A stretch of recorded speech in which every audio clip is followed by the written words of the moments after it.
Dharmasthala SIT ತನಿಖೆಗೆ ಈಗೊಂದು ವಿಶೇಷ ಅಧಿಕಾರವೊಂದು ಸಿಕ್ಕಿದೆ. ಸಂದೇಹ ಬಂದವರನ್ನ ಬಂಧನ ಮಾಡಬಹುದು, ಅರ್ಥಾತ್ ವಿಚಾರಣೆಗೆ ಒಳಪಡಿಸಬಹುದು. ಹಾಗಾದ್ರೆ ಎಸ್ಐಟಿ ತನಿಖಾ ತಂಡಕ್ಕೆ ಸಿಕ್ಕ ಸ್ಪೆಷಲ್ ಪವರ್ ಏನು, ಸ್ಟೇಷನ್ ಪವರ್ ಏನು? ಧರ್ಮಸ್ಥಳ ಫೈಲ್ಸ್ ಎಸ್ಐಟಿಗೆ ವಿಶೇಷ ಅಧಿಕಾರ, ಯಾರನ್ನ ಬೇಕಾದರೂ ಬಂಧನ ಮಾಡಬಹುದು. ವಿಶೇಷ ತನಿಖಾ ತಂಡ ಬಂಧನ ಚಾರ್ಜ್ ಶೀಟ್ ಸಲ್ಲಿಸುವ ಪವರ್ ನೀಡಿದ ಗೃಹ ಇಲಾಖೆ. ಫ್ರೀಡಂ ಟಿವಿಗೆ ಎಕ್ಸ್ಕ್ಲೂಸಿವ್ ಮಾಹಿತಿ ಮತ್ತು ಆದೇಶ ಪ್ರತಿ ಲಭ್ಯವಾಗಿದೆ. ಫ್ರೀಡಂ ಟಿವಿಯಲ್ಲಿ ಮಾತ್ರ ವಿಶೇಷ ತನಿಖಾ ತಂಡದ ಕರಾರುವಕ್ಕಾದ ಎಕ್ಸ್ಕ್ಲೂಸಿವ್ ಮಾಹಿತಿ. ಧರ್ಮಸ್ಥಳ ಫೈಲ್ಸ್ ಎಸ್ಐಟಿಗೆ ಸಿಕ್ತು ಸ್ಟೇಷನ್ ಪವರ್, ಯಾರನ್ನ ಬೇಕಾದರೂ ಬಂಧನ ಮಾಡಬಹುದು, ವಿಚಾರಣೆಗೆ ಒಳಪಡಿಸಬಹುದು. ಬಂಧನ ಚಾರ್ಜ್ ಶೀಟ್ ಸಲ್ಲಿಸುವ ಪವರ್ ನೀಡಿದ ಗೃಹ ಇಲಾಖೆ. ಈ ಸ್ಟೇಷನ್ ಪವರ್ ಅಂದ್ರೆ ಏನು? ಎಸ್ಐಟಿ ತನಿಖಾ ತಂಡಕ್ಕೆ ಈ ಹಿಂದೆ ಸ್ಟೇಷನ್ ಪವರ್ ಇರಲಿಲ್ವಾ ಅಂತ ಕೇಳಿದ್ರೆ ಇರಲಿಲ್ಲ. ಒಬ್ಬ ಸಾಕ್ಷಿದಾರ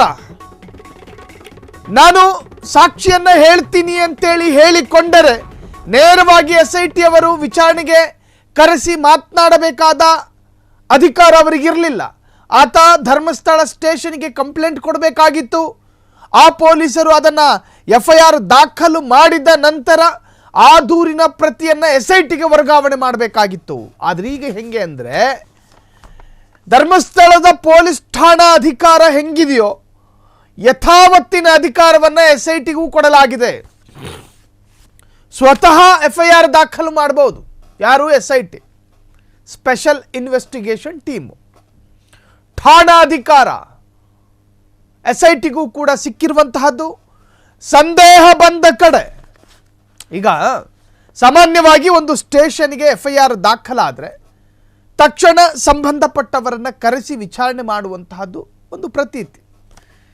ಅದೇ ತರಹ ಈ ಹೆಣಯೂತ ಪ್ರಕರಣದಲ್ಲಿ ಯಾವುದಾದ್ರೂ ಸಂದೇಹ ಇದ್ದರೆ ತಕ್ಷಣ ಕೇಸು ದಾಖಲು ಮಾಡಿ ಅವರನ್ನು ವಿಚಾರಣೆಗೂ ಕೂಡ ಒಳಪಡಿಸಬಹುದು. ಇದು ವಿಶೇಷ ತಂಡಕ್ಕೆ ಸಿಕ್ಕಿರೋ ಸ್ಪೆಷಲ್ ಅಧಿಕಾರ. ಬಂಧನ ಮಾಡಬಹುದು, ಚಾರ್ಜ್ ಶೀಟ್ ಸಲ್ಲಿಸುವ ಪವರ್ ನೀಡಿದ ಗೃಹ ಇಲಾಖೆ. ಮಹತ್ವದ ಮಜಲಿನತ್ತ ತಿರುಗಿದೆ SITಯ ತನಿಖೆ. ಇದೇ ಕಾರಣಕ್ಕೆ ಪೊಲೀಸ್ ಠಾಣೆಯ ದರ್ಜೆ ನೀಡಲು ಕೋರಿದ್ದ DGP ಡಾಕ್ಟರ್ ಪ್ರಣವ್ ಮೊಹಾಂತಿ ತಂಡ ಫ್ರೀಡಂ ಟಿವಿಯ ಜೊತೆಗೆ ನಿರಂತರ ಟಚ್ನಲ್ಲಿರುವ SITಯ ಉನ್ನತ ಅಧಿಕಾರಿ. ಪ್ರಕರಣ ಸಂಬಂಧ ಬಂಧನ ಕಾರ್ಯ ಶೀಘ್ರದಲ್ಲಿ ಶುರುವಾಗುವ ಸಾಧ್ಯತೆ. ಅವರ ಕುಟುಂಬ ಸದಸ್ಯರಲ್ಲಿ ಭಯದ ವಾತಾವರಣ ಸೃಷ್ಟಿಯಾಯಿತಾ? ಬಂಧನಕ್ಕೊಳಗಾಗ್ತಾರಾ ಅವರ ಕುಟುಂಬದ ಸದಸ್ಯರು? ಉತ್ಖನನ ಪ್ರಕ್ರಿಯೆಯಲ್ಲಿ ದೊರಕಿದೆಯಾ ಆರೋಪ ಸಾಬೀತುಪಡಿಸುವ ಸಾಕ್ಷ್ಯ? SIT ಆರಂಭದಲ್ಲಿ ಕೇಳಿರಲಿಲ್ಲ ಸ್ಟೇಷನ್ ಪವರ್ ಅನ್ನ. ಸ್ಟೇಷನ್ ಪವರ್ಸ್ ನೀಡುವಲ್ಲಿ ಪ್ರಗತಿಪರ ವ್ಯಕ್ತಿಗಳ ಕಸರತ್ತು ನಡೆಯಿತು. ಸರ್ಕಾರದ ಮೇಲೆ SIT ಪರ ಹೋರಾಟ ನಡೆಸಿದ ಪ್ರಗತಿಪರರ ಪಡೆ. ಸತ್ಯ ಆಚೆ ತರಲು SIT ಅಷ್ಟೇ ಪ್ರಯತ್ನ ಮಾಡ್ತಿದೆ. ಪ್ರಗತಿಪರರ ಗುಂಪು. ಮಹತ್ವದ ಮಜಲಿನತ್ತ ತಿರುಗಿದೆ SITಯ ತನಿಖೆ. ನೋಡಿ, ಈ ಹೆಣಯೂತ ಪ್ರಕರಣ ಅತ್ಯಂತ ಮರ್ಮ ಭಾಗಕ್ಕೆ ಈಗ ತಲುಪಿದೆ ಅನ್ನೋದಕ್ಕೊಂದೇ ಒಂದು ಕಾರಣ, SITಗೆ ಸಿಕ್ಕ ಠಾಣಾ ಅಧಿಕಾರ. ಅವರ ಕುಟುಂಬದ ಸದಸ್ಯರಿಗೆ ಢವಢವ ಶುರುವಾಯಿತಾ? ಯಾರ ಕುಟುಂಬ, ಎತ್ತ ಕುಟುಂಬ? ಅರ್ಥ ಮಾಡಿಕೊಳ್ಳಲು ಸಾಧ್ಯ ಇರುವವರಿಗೆ ಅರ್ಥ ಆಗಿರಬಹುದು. ಹಾಗಾದ್ರೆ ಅವರನ್ನ ಬಂಧನ ಮಾಡುವ ರೀತಿಯ ಬಲವಾದ ಸಾಕ್ಷ್ಯಗಳು ಸಿಕ್ಕಿರ್ಬೇಕಲ್ಲ SITಗೆ. ಇಲ್ಲದಿದ್ದರೆ ಠಾಣಾ ಪವರನ್ನು ಯಾಕೆ ಕೇಳ್ತಾರೆ? ನಿನ್ನೆ ಆರೋಗ್ಯ ಸಚಿವರು ಒಂದು ಮಾತನ್ನು ಹೇಳ್ತಾ ಇದ್ರು, ನಮಗೆ SITಗೆ ಕೊಡೋದಕ್ಕೆ ಆಸಕ್ತಿನೇ ಇರಲಿಲ್ಲ. ಲೆಫ್ಟ್ ವಿಂಗ್ ಸಂಘಟನೆಗಳು ಒತ್ತಡ ಮತ್ತು ಮನವಿಯನ್ನ ಮಾಡಿಕೊಂಡಿದ್ರಿಂದಾಗಿ ನಾವು ಕೊಟ್ವಿ ಅಂತ ಹೇಳಿ ಒಂದು ಅಪ್ರಬುದ್ಧ ಹೇಳಿಕೆ ಅದು. ಒಬ್ಬ ಉನ್ನತ ಸ್ಥಾನದಲ್ಲಿ ಕೂತುಕೊಂಡ ವ್ಯಕ್ತಿ ಸರ್ಕಾರದ ನಿರ್ಧಾರಗಳನ್ನು ಈ ತರಹದ್ರಲ್ಲಿ ದುರ್ಬಲ ಮಾಡಬಾರ್ದು. ಸೊ ಈಗ SITಗೆ ಒಂದು ಸ್ಪೆಷಲ್ ಪವರ್ ಸಿಕ್ಕಿದೆ. SIT ಸ್ವತಃ FIR ದಾಖಲು ಮಾಡಿಕೊಳ್ಬಹುದು, ಸ್ವತಃ ವಿಚಾರಣೆಗೆ ಕರೆಸಬಹುದು. ಮುಂಚೆ ಎಲ್ಲ ಧರ್ಮಸ್ಥಳ ಠಾಣೆಗೆ ದೂರು ದಾಖಲಾಗಬೇಕಾಗಿತ್ತು. ಆ ದೂರು ಆಧರಿಸಿ FIR ದಾಖಲಾದ ನಂತರ ಆ ದೂರು ಪ್ರತಿಯನ್ನು SITಗೆ ರವಾನೆ ಮಾಡಬೇಕಾಗಿತ್ತು. ಒಟ್ಟಾರೆ ಬಹಳಷ್ಟು ಸುದೀರ್ಘವಾಗಿ ತೆಗೆದುಕೊಳ್ತಾ ಇದ್ದಂತಹ ಲೀಗಲ್ ಪ್ರಾಸೆಸ್ಗಳು ಈಗ ಅತ್ಯಂತ ಸರಳವಾಗಿ ನಡೆಯುತ್ತೆ. ಹಾಗಾದರೆ ಅವರಿಗೆ ಢವಢವ ಶುರುವಾಯಿತಾ? ಫ್ರೀಡಮ್ ಟಿವಿಯಲ್ಲಿ ಮಾತ್ರ ವಿಶೇಷ ತನಿಖಾ ತಂಡದ ಕರಾರುವಕ್ಕಾದ ಮಾಹಿತಿ ಮಹತ್ವದ ಮಜಲಿನತ್ತ ತಿರುಗಿದೆ. SITಯ ತನಿಖೆ. SI ಬಗ್ಗೆ ಹೆಚ್ಚಿನ ಡೀಟೇಲ್ಸ್ ಕೊಡೋದಕ್ಕೆ ನಮ್ಮ ವಿಶೇಷ ಪ್ರತಿನಿಧಿ ಶರತ್ ಶರ್ಮಾ ಈಗ ಫೋನ್ ಸಂಪರ್ಕದಲ್ಲಿ. ಶರತ್ ಶರ್ಮಾ, ಬಹುಶಃ SIT ತನಿಖೆ ಒಂದು ಮರ್ಮ ಘಟ್ಟಕ್ಕೆ ತಲುಪಿದೆ ಅನ್ನೋ ಸುಳಿವನ್ನ ಕೊಡ್ತಾ ಇದೆ ಈ ಒಂದು ಡೆವಲಪ್ಮೆಂಟ್. ಈ ಡೆವಲಪ್ಮೆಂಟ್ ಬಗ್ಗೆ ಏನು ಹೇಳ್ತೀರಾ ಶರತ್ ಶರ್ಮಾ? ಸಾಹಿಲ್, ಈ ಒಂದು ಪ್ರಕರಣದಲ್ಲಿ ಈಗಾಗಲೇ SITಗೆ ಹಲವು ಮಾಹಿತಿಗಳು ಸಿಕ್ಕಿದೆ, ಸಾಕ್ಷಿಗಳು ಸಿಕ್ಕಿರುವ ಸಾಧ್ಯತೆಗಳು ದಟ್ಟವಾಗಿ ಕಾಣಿಸ್ತಾ ಇದೆ. ಯಾಕೆ ಅಂತಂದ್ರೆ ಇಷ್ಟು ದಿನಗಳು ಕೂಡ ಏನು SITಗೆ ಸ್ಟೇಷನ್ ಪವರ್ ಅನ್ನ ನೀಡಿರಲಿಲ್ಲ. SIT ಒಂದು ಸ್ಟಾರ್ಟ್ ಮಾಡ್ತಾರೆ, SITಯ ಒಂದು ತಂಡವನ್ನ ಮಾಡಿದ ನಂತರದಲ್ಲಿ ಈ ಒಂದು ಇಷ್ಟು ದಿನಗಳ ನಂತರ SITಗೆ ಸ್ಟೇಷನ್ ಪವರ್ ಕೊಟ್ಟಿದ್ದಾರೆ. ಸ್ಟೇಷನ್ ಪವರ್ ಅಂತಂದ್ರೆ ಏನು ಅಂದ್ರೆ ಒಂದು ತನಿಖಾ ತಂಡ, ವಿಶೇಷ ತನಿಖಾ ತಂಡ. ಯಾಕೆಂದ್ರೆ ಅದು ಪೊಲೀಸ್ ಠಾಣೆಯ ವ್ಯಾಪ್ತಿಯಲ್ಲಿ ಇರೋದಿಲ್ಲ, ಅದು ವಿಶೇಷ ತನಿಖಾ ತಂಡವಾಗಿರೋದ್ರಿಂದ ಅದಕ್ಕೆ ಪೊಲೀಸ್ ಸ್ಟೇಷನ್ ಪವರ್ ಅಂತಂದ್ರೆ ಒಂದು ಪೊಲೀಸ್ ಸ್ಟೇಷನ್ ಅಲ್ಲಿ ಮಾತ್ರ FIR ನ ಮಾಡ್ಕೊಳ್ಳುವಂತಹ ಒಂದು ಕಾನೂನಿನಲ್ಲಿ ಅವಕಾಶ, ಜೊತೆಗೆ ಬಂಧನವನ್ನ ಮಾಡುವಂತಹ ಕಾನೂನಿನ ಅವಕಾಶ, ದೋಷಾರೋಪ ಪಟ್ಟಿ ಸಲ್ಲಿಸುವಂತಹ ಅವಕಾಶಗಳು ಕೇವಲ ಸ್ಟೇಷನ್ ಪವರ್ ಇದ್ದರೆ ಮಾತ್ರ ಆಗುತ್ತೆ. ಅದಕ್ಕೋಸ್ಕರ SITಗೆ ವಿಶೇಷ ಅಧಿಕಾರವನ್ನ ಅಂದ್ರೆ ವಿಶೇಷವಾಗಿ ಸ್ಟೇಷನ್ ಪವರ್ ಅನ್ನ ಅಂದ್ರೆ ಪೊಲೀಸ್ ಠಾಣೆಯ ದರ್ಜೆಯನ್ನ ಈಗ ಸರ್ಕಾರ ನೀಡಿದೆ. ಸೊ ಸರ್ಕಾರ ಇಷ್ಟು ದಿನಗಳ ನಂತರ ನೀಡುವುದಕ್ಕೆ ಕಾರಣ ಏನು? ಮುಂಚೆ ಈ ಒಂದು ಆರೋಪಗಳು ಕೇಳಿ ಬಂದಿತ್ತು, ಆದ್ರೆ ಅದು ಕೇವಲ ಆರೋಪಗಳಾಗಿತ್ತು. ಅದಕ್ಕೆ ತಕ್ಕಂತೆ ಧರ್ಮಸ್ಥಳ ಪೊಲೀಸ್ ಠಾಣೆಯಲ್ಲಿ ಮತ್ತೆ ಬೆಳ್ತಂಗಡಿ ಪೊಲೀಸ್ ಠಾಣೆಯಲ್ಲಿ FIR ಕೂಡ ದಾಖಲಾಗಿತ್ತು. ಆ FIR ನ ಮೂಲ ಇಟ್ಟುಕೊಂಡೆ ಅದಾದ ನಂತರದಲ್ಲಿ 164 ಸ್ಟೇಟ್ಮೆಂಟ್ ಮ್ಯಾಜಿಸ್ಟ್ರೇಟ್ ಮುಂದೆ ಏನಾಗಿತ್ತು ಆ ಒಂದು ಎರಡನ್ನು ಅಂಶಗಳನ್ನ ಇಟ್ಕೊಂಡು SITಯನ್ನ ರಚಿಸಲಾಗಿತ್ತು. ಈ SIT ರಚನೆ ಆದ ನಂತರದಲ್ಲಿ ಈ ಒಂದು ಪ್ರಕರಣಕ್ಕೆ ಸಂಬಂಧಿಸಿದಂತೆ ಹಲವು ರೀತಿಯಲ್ಲಿ ತನಿಖೆಗಳು ನಡೀತಾ ಇದೆ. ಒಂದು, ಭೀಮಾ ದೂರುದಾರ ಹೇಳಿದಂತಹ ಜಾಗಗಳನ್ನ ಉತ್ಖನನ ಮಾಡುವಂತಹ ಪ್ರಕ್ರಿಯೆ, ಅದರ ಜೊತೆಯಲ್ಲಿ ಆತ 164 ಸ್ಟೇಟ್ಮೆಂಟ್ ಏನ್ ನೀಡಿದ್ದ, ಅದಾದ ನಂತರದಲ್ಲಿ SIT ಅಧಿಕಾರಿಗಳಿಗೆ ಮತ್ತೆ ಒಂದು ಹೇಳಿಕೆಯನ್ನು ನೀಡಿದ್ದ. ಇದಕ್ಕೆ ಸಂಬಂಧಿಸಿದಂತೆ ಆತ ನೀಡಿದ ಎಲ್ಲಾ ಒಂದು ರೀತಿಯ ಒಂದು ಸಾಕ್ಷಿಗಳಾಗಿರಬಹುದು, ಹೇಳಿಕೆಗಳಾಗಿರಬಹುದು, ಅದನ್ನ ತನಿಖೆ ಮಾಡ್ತಾ ಇದ್ದಾರೆ. ಕೆಲವೊಂದು ಅಧಿಕಾರಿಗಳ ತಂಡ ಉತ್ಖನನ ಕಾರ್ಯದಲ್ಲಿ ತುಂಬಾ ಆಕ್ಟಿವ್ ಆಗಿದ್ರೆ, ಇನ್ನೊಂದು ಕಡೆ ಮತ್ತೆ ಸಾಕ್ಷಿದಾರರ ಹೇಳಿಕೆಗಳು, ಬೇರೆ ಬೇರೆ ರೀತಿಯಾದಂತಹ ಯಾರು ನನಗೆ ಸೂಪರ್ವೈಸರ್ಗಳು ನನಗೆ ಈ ರೀತಿಯಾದಂತಹ ಆದೇಶವನ್ನ ನೀಡ್ತಾ ಇದ್ರು, ಅನಾಥ ಶವಗಳನ್ನ ಹೂತು ಹಾಕಲು ಹೇಳ್ತಾ ಇದ್ರು ಅಂತ ಭೀಮಾ ಹೇಳಿಕೆ ನೀಡಿದ್ದ, ಅವರನ್ನೆಲ್ಲ ಕೂಡ ಅವರ ಹೇಳಿಕೆಯನ್ನ ಈಗಾಗಲೇ ತೆಗೆದುಕೊಂಡಿದ್ರು. ಅದರ ಜೊತೆಗೆ ಮತ್ತೊಂದಿಷ್ಟು ಜನರಿಗೆ ಈಗಾಗಲೇ ನೋಟಿಸ್ ಕೂಡ ಸರ್ವ್ ಮಾಡಲಾಗಿದೆ. ಜೊತೆಗೆ ಗ್ರಾಮ ಪಂಚಾಯಿತಿಯ ಹಿಂದಿನ ಸದಸ್ಯರು, ಈಗಿನ ಸದಸ್ಯರು ಕೂಡ ಕೆಲವೊಂದಷ್ಟು ಹೇಳಿಕೆಗಳನ್ನ ಅಂದ್ರೆ ಅನಾಥ ಶವಗಳನ್ನ ನಾವೇ ಹೂತು ಹಾಕಲು ಹೇಳಿದ್ದು, ಜೊತೆಗೆ ಕೆಲವೊಂದಿಷ್ಟು ಅದಕ್ಕೆ ಸಂಬಂಧಪಟ್ಟಂತಹ ದಾಖಲೆಗಳನ್ನ ಈಗಾಗಲೇ ಸುಟ್ಟು ಹಾಕಿದೀವಿ ಅನ್ನುವಂತಹ ಮಾತುಗಳನ್ನೆಲ್ಲ ಹೇಳಿದ್ರು. ಸೊ ಇವೆಲ್ಲಕ್ಕೂ ಸಂಬಂಧಪಟ್ಟಂತೆ ಅವರ ಹೇಳಿಕೆಗಳು ಕೂಡ ಯಾಕೆ ಸಾಕ್ಷಿಗಳನ್ನ ಸುಟ್ಟು ಹಾಕಿದ್ರು ಅಂದ್ರೆ ಈ ಒಂದು ಪ್ರಕರಣದಲ್ಲಿ ಅವೆಲ್ಲವೂ ಕೂಡ ಕ್ರೂಷಿಯಲ್ ಸಾಕ್ಷಿಗಳಾಗ್ತವೆ. ಹಾಗಾದ್ರೆ ಆ ದಾಖಲೆಗಳನ್ನು ಸುಟ್ಟು ಹಾಕಲು ಕಾರಣ ಏನು? ಈ ಎಲ್ಲಾ ರೀತಿಯ ಮಜಲುಗಳಲ್ಲಿ ಈ ಒಂದು ತನಿಖೆ ಮುಂದುವರೆದಿದೆ. ಅದರ ಜೊತೆಯಲ್ಲಿ ಈಗ SITಗೆ ಸ್ಟೇಷನ್ ಪವರ್ ನೀಡಿರೋದ್ರಿಂದ ಅವ್ರು ಯಾರನ್ನ ಬೇಕಾದ್ರೂ ತನಿಖೆಗೆ ಸಹಕಾರ ನೀಡದೇ ಇದ್ರೆ ಅವ್ರನ್ನ ಬಂಧಿಸಬಹುದು, ನೋಟಿಸ್ಗೆ ಉತ್ತರ ನೀಡದೇ ಇದ್ರೆ ಅವ್ರನ್ನ ಬಂಧಿಸಬಹುದು, ಜೊತೆಗೆ ಹೊಸ FIR ಗಳನ್ನ ಕೂಡ ಮಾಡ್ಕೋಬಹುದು. ಈಗ 2 ಮೃತದೇಹಗಳು ಸಿಕ್ಕಿದೆ ಅನ್ನುವಂತ ಅಧಿಕೃತ ಮಾಹಿತಿ SIT ಉನ್ನತ ಮೂಲಗಳಿಂದ ಕೇಳಿ ಬರ್ತಾ ಇದೆ. ಜೊತೆಗೆ SIT ಇನ್ನೊಂದಿಷ್ಟು ಮೂಲಗಳು ಹೇಳ್ತಾ ಇದ್ದಾವೆ 5 ರಿಂದ 6 ಬಾಡಿಗಳು ಸಿಕ್ಕಿರುವಂತ ಸಾಧ್ಯತೆ ಇದೆ ಅಂತ.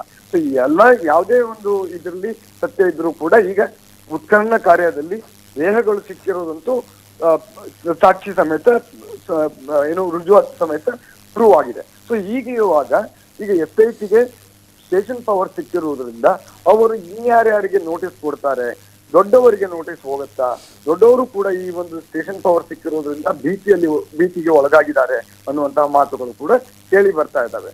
ಜೊತೆಗೆ ಈ ಒಂದು ಪ್ರಕರಣದಲ್ಲಿ ಕಣ್ಣೂರಿನಲ್ಲೂ ಕೂಡ ಒಂದು ಪ್ರಕರಣ ದಾಖಲಾಗಿತ್ತು. ಆ ಒಂದು ಪ್ರಕರಣದಲ್ಲೂ ಕೂಡ ಅದನ್ನ ತನಿಖೆಯು ಕೂಡ ಕೇರಳ ಸರ್ಕಾರ, ಕೇರಳ ಪೊಲೀಸ್ ಇಲಾಖೆ ಮಾಡ್ತಾ ಇದೆ.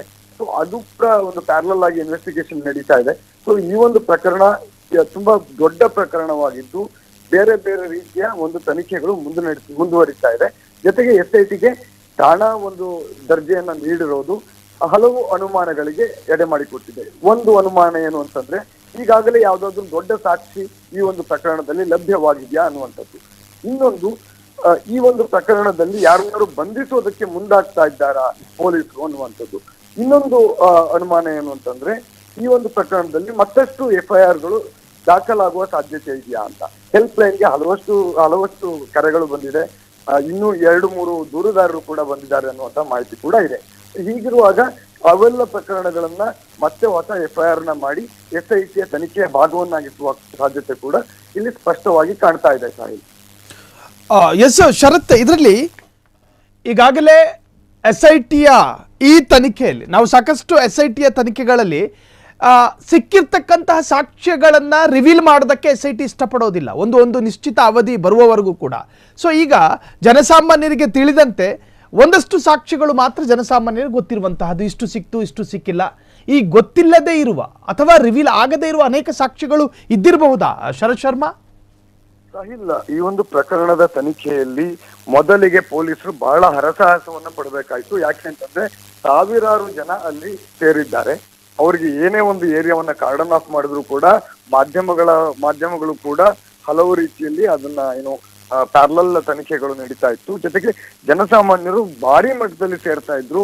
ಸೊ ಆ ಕಾರಣದಿಂದಾಗಿ ಮೊದಲ ಶವವನ್ನ ಎತ್ತಿದಾಗ ಒಂದು ಸ್ಕೆಲಿಟನ್ ರಿಮೇನ್ಸ್ ಏನಿದೆ ಅದು ಕಾಣಿಸ್ತು. ಇವನ್ ನಾವು ಮಾಧ್ಯಮದಲ್ಲಿ ಅದನ್ನ ವರದಿ ಕೂಡ ಮಾಡಿದ್ವಿ. ಅದಾದ ನಂತರ ಇನ್ನೊಂದು ಮೃತದೇಹ ಕೂಡ ಪಾಯಿಂಟ್ 11A ನಲ್ಲಿ. ಸೊ ಇವೆರಡು ಪ್ರಕರಣಗಳು ಬೆಳಕಿಗೆ ಬಂದಿರುವಂತದ್ದು. ಈ ಬೆಳಕಿಗೆ ಬರುವಂತಹ ಪ್ರಕರಣಗಳು ಅಥವಾ ಸಾಕ್ಷಿಗಳು ಸಾಕಷ್ಟು ಇದಾವೆ. ಅದೇ ಕಾರಣಕ್ಕೆ SIT ಪೊಲೀಸ್ ಠಾಣಾ ವ್ಯಾಪ್ತಿಯನ್ನ ಅಂದ್ರೆ ಠಾಣಾ ದರ್ಜೆಯನ್ನ ಕೇಳಿದೆ. ಆ ಒಂದು ಕಾರಣಕ್ಕೆ ಗೃಹ ಇಲಾಖೆ ಅದನ್ನ ಸ್ಯಾಂಕ್ಷನ್ ಮಾಡಿದೆ ಅನ್ನುವಂತಹ ಮಾತುಗಳು ಉನ್ನತ ಮೂಲಗಳಿಂದ ಕೇಳಿ ಬರ್ತಾ ಇದ್ದಾವೆ.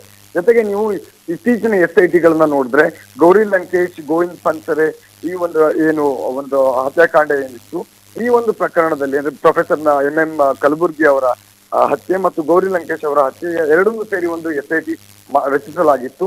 ಅದಕ್ಕೆ ಕೂಡ ಮೊದಲ ದಿನದಿಂದಲೇ ಠಾಣಾ ದರ್ಜೆಯನ್ನು ನೀಡಲಾಗಿತ್ತು. ಜೊತೆಗೆ ಬಿಟ್ಕಾಯಿನ್ ಪ್ರಕರಣದಲ್ಲೂ ಕೂಡ SITಗೆ ಮೊದಲ ದಿನದಿಂದಲೇ ಒಂದು ಠಾಣಾ ವ್ಯಾಪ್ತಿಯನ್ನು ನೀಡಲಾಗಿತ್ತು. ಆದ್ರೆ ಈ ಒಂದು ಪ್ರಕರಣದಲ್ಲಿ ಈಗ ಯಾಕೆ ನೀಡಲಾಗಿದೆ ಅಂತಂದ್ರೆ ಕೇವಲ ಆರೋಪಗಳು ಮಾತ್ರ, ಕೇವಲ ದೂರುದಾರನ ಹೇಳಿಕೆ ಮಾತ್ರ ಸರ್ಕಾರದ ಮುಂದಿತ್ತು.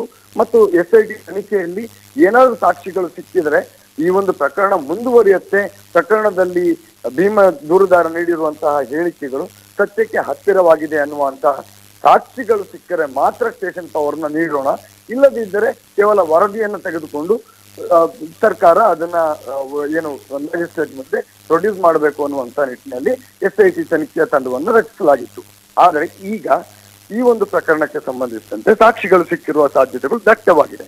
ಈ ಒಂದು ಕಾರಣದಿಂದಲೇ ಈಗ ನಾವು ಕಂಪೇರ್ ಮಾಡೋದಾದ್ರೆ ಗೌರಿ ಲಂಕೇಶ್ ಅವರ ಹತ್ಯೆಯ ಒಂದು SITಯಲ್ಲಿ ಡೇ 1 ಯಾಕೆ ಸ್ಟೇಷನ್ ಪವರ್ನ ನೀಡಿದ್ರು ಅಂತಂದ್ರೆ ಅದು ಒಂದು ಕೊಲೆ ಪ್ರಕರಣ. ಅದೇ ರೀತಿಯಲ್ಲಿ ಬಿಟ್ಕಾಯಿನ್ ನಲ್ಲಿ ಕೂಡ ಆ ಒಂದು ಹಗರಣದಲ್ಲೂ ಕೂಡ ಮೇಲ್ನೋಟಕ್ಕೆ ಸ್ಪಷ್ಟವಾಗಿ ಆಗಿರುವಂತಹ ದೊಡ್ಡ ಮಟ್ಟದ ಒಂದು ಹಗರಣ ಮುಂದೆ ಕಾಣಿಸ್ತಾ ಇತ್ತು, ಕಣ್ಣಿಗೆ ರಾಚುವಂತೆ ಕಾಣಿಸ್ತಾ ಇತ್ತು. ಆದ್ರೆ ಈ ಒಂದು ಪ್ರಕರಣದಲ್ಲಿ ಪರ ವಿರೋಧಗಳ ಜೊತೆಗೆ ಕೇವಲ ಒಬ್ಬ ದೂರುದಾರ, ಅದು ಎಲ್ಲಿಂದಲೋ ಬಂದ ದೂರುದಾರ, ಎಷ್ಟೋ ವರ್ಷಗಳ ನಂತರ ಬಂದ ದೂರುದಾರನ ಹೇಳಿಕೆ ಮಾತ್ರ ಇತ್ತು. ಸೊ ಈ ಒಂದು ಬರೀ ಹೇಳಿಕೆಯ ಹಿನ್ನೆಲೆಯಲ್ಲಿ ಸ್ಟೇಷನ್ ಪವರ್ನ ಕೊಡಬೇಕಾ ಬೇಡವಾ ಅನ್ನುವಂತಹ ಒಂದು ಯೋಚನೆ ಸರ್ಕಾರಕ್ಕಿತ್ತು. ಈಗ ಗೃಹ ಇಲಾಖೆ ಈ ಒಂದು ಠಾಣಾ ದರ್ಜೆಯನ್ನ ನೀಡಿದೆ. ಸಾಹಿಲ್, ಥ್ಯಾಂಕ್ ಯು ಶರತ್ ಶರ್ಮಾ, ತಮ್ಮೆಲ್ಲ ಡೀಟೇಲ್ಸ್ಗೆ ಕರಾರುವಕ್ಕಾದಂತಹ ಮಾಹಿತಿಯನ್ನು ಅತ್ಯಂತ ಸ್ಪಷ್ಟವಾಗಿ ಜನರ ಮುಂದೆ ಇಡುವಂತಹ ಪ್ರಯತ್ನದಲ್ಲಿ ಫ್ರೀಡಮ್ ಟಿವಿ ಯಶಸ್ಸನ್ನು ಕಾಣ್ತಾ ಇದೆ ಎನ್ನುವಂತಹದ್ದು. ಸೊ ಇದು SITಯ ಮತ್ತಷ್ಟು ಸಾಮರ್ಥ್ಯ ಬಂದಂಗಾಯಿತು ಎನ್ನುವಂತಹ ರೀತಿಯಲ್ಲಿ ಅಥವಾ ಒಂದು ಉತ್ತಮ ರೀತಿಯ ಒಂದು ಎನ್ಕ್ವೈರಿಗೆ ಅಥವಾ ತನಿಖೆಗೆ ಸಹಕಾರ ಕೊಡುತ್ತೆ ಈ ಪೊಲೀಸ್ ಸ್ಟೇಷನ್ ದರ್ಜೆಯ ಪವರ್ ಎನ್ನುವಂತಹದ್ದು ಈಗ ಚರ್ಚೆಗೆ ಕಾರಣವಾಗಿದೆ.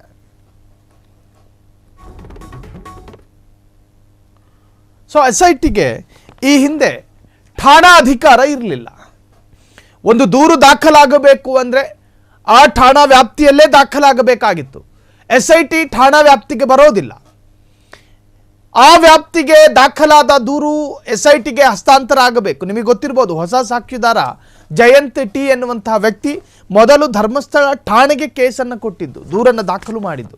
ಅದಾದ ನಂತರ ಆ ಪೊಲೀಸರು SITಗೆ ರವಾನೆ ಮಾಡಿದ ನಂತರವಷ್ಟೇ SIT ಅವರು ಅದನ್ನು ಸ್ವೀಕರಿಸಿಕೊಂಡು ಆ ಸಾಕ್ಷಿದಾರನಿಗೆ ಈ ಪ್ರಕರಣದಲ್ಲಿ ಒಂದು ಸಾಕ್ಷಿ ಎನ್ನುವಂಥ ನಿರ್ಧಾರಕ್ಕೆ ಬಂದಿದ್ದು. ಸೊ ಈಗ ಆ ಠಾಣಾ ಪವರನ್ನು ಕೂಡ SITಗೆ ಕೊಡಲಾಗಿದೆ.